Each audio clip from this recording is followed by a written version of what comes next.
Hi, I'm Yat and this is Urban Beings at Home with a new activity you can do today now that schools are closed. Today, let's travel to Africa and do a bit of time travelling too. Our story starts in Kenya and the year is 1976. Many women who live in the countryside are very poor and they're very unhappy. They don't have any water piped straight to their houses, so they have to walk to the nearest stream or river to collect water. The streams are drying up, so they have to walk even further to get water. This takes more time. Without water, they cannot grow their own food. So even animals they hunted for have moved away. Them and their family are often hungry. Forests in Kenya are getting chopped down to become land for agriculture, for farmers to grow food and look after animals.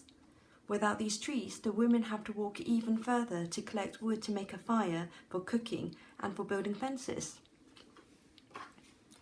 Over at the National Council of Women of Kenya, Wangari Maathai hears about how everyday life is getting even harder for these women who are poor.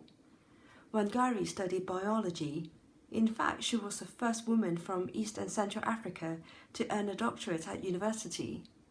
She also became the first woman in Kenya to become a professor. Her suggestion to these women is simple: work together to grow seedlings and plant trees. So, how does this work? The topsoil is full of nutrients that's good for growing food and plants.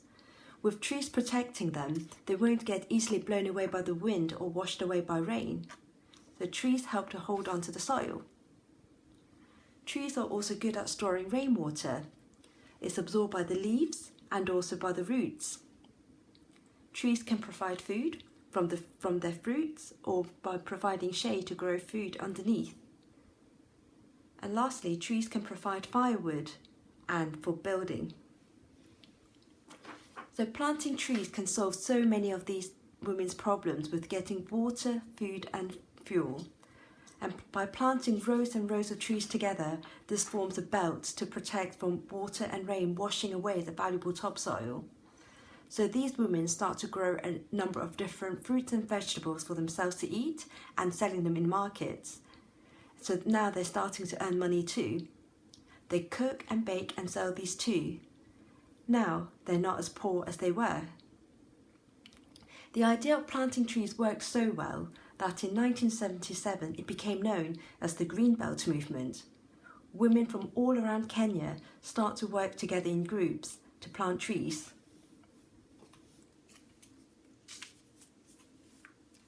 They collect the seeds from trees, nurture them into seedlings and then planting them on their farms, schools and churches. This tree planting idea spread even further to other African countries. In 1986, this became known as the Pan-African Green Belt Network, with 15 countries planting lots of trees, including in these ones: Ethiopia, Uganda, Rwanda, Malawi, Tanzania, Zimbabwe, and Lesotho. So now, 43 years after the Green Belt movement started, more than 51 million trees are planted in Kenya alone. So this story shows that even a simple idea like planting a tree can make a big difference. Planting trees solved the problems of the poor women living in the countryside. It really improved their quality of life and even helped to improve the environment too. Now, it's your turn. Do you have an example of a simple idea that made a big difference? Is this something you have learned about at school? Or something you have experienced yourself? Or maybe you have even solved a problem yourself? Write or make a poster to illustrate this. First, what is the problem? Second, what is the idea? Third, how does it work? And lastly, what difference did it make? Tomorrow I'll be back with another story of how even one person can inspire many to make a change. I'll see you then. Bye bye.